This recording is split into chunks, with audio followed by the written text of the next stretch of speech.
You are not a stranger to the Black Lives Matter movement. No, I'm not. The education I'm getting during this campaign is it's overwhelming, but I love it. I've met some wonderful, wonderful people who are truly concerned about the community. I was at a rally at Norcom High School several weeks ago. I met a young lady named Bree Wilson, and she's a role model.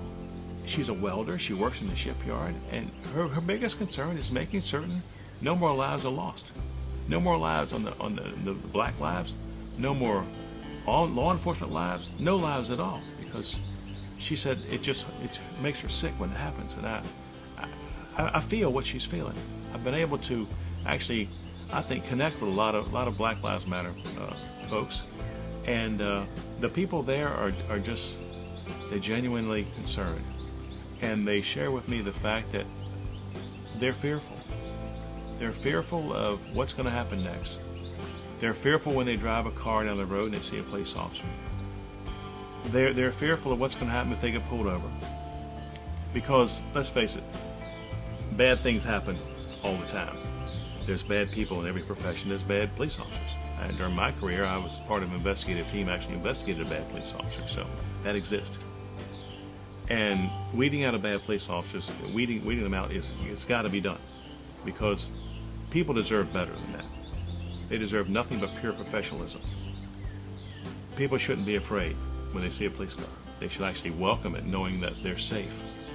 They're safe. And now, think of this. How many times you've been in the store and a child misbehaves and a mother standing there scolding the child and the police officer walks by? How many times have you seen a lady look at the child and say, if you don't behave, I'm going to have the police officer handcuff you?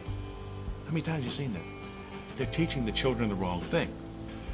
With proper leadership that has been lacking for years, we can all work together with local, state, and federal, with police chiefs, community activists, organizers. We can all work together to get back on the educational level where we all know why people do things, and understanding. Misunderstanding is one of the worst things we can have. Education is our strongest tool. You know, there's the old adage of knowledge is power. Well, lack of knowledge is dangerous. Too many lives are being lost because of lack of knowledge. I've been working with the local police chiefs to get information out to people. They're going to push it harder than they can, as hard as they can. But of course, that's the problem of getting information out. Now, Boys and Girls Clubs, great place to get information out. Youth centers, recreation centers, but there's not enough. I always like to take the stance of a recreation center is cheaper than a prison. Cheaper than a prison. And a recreation center people actually get out of and they move on to life, and they become productive citizens, and we need more of that.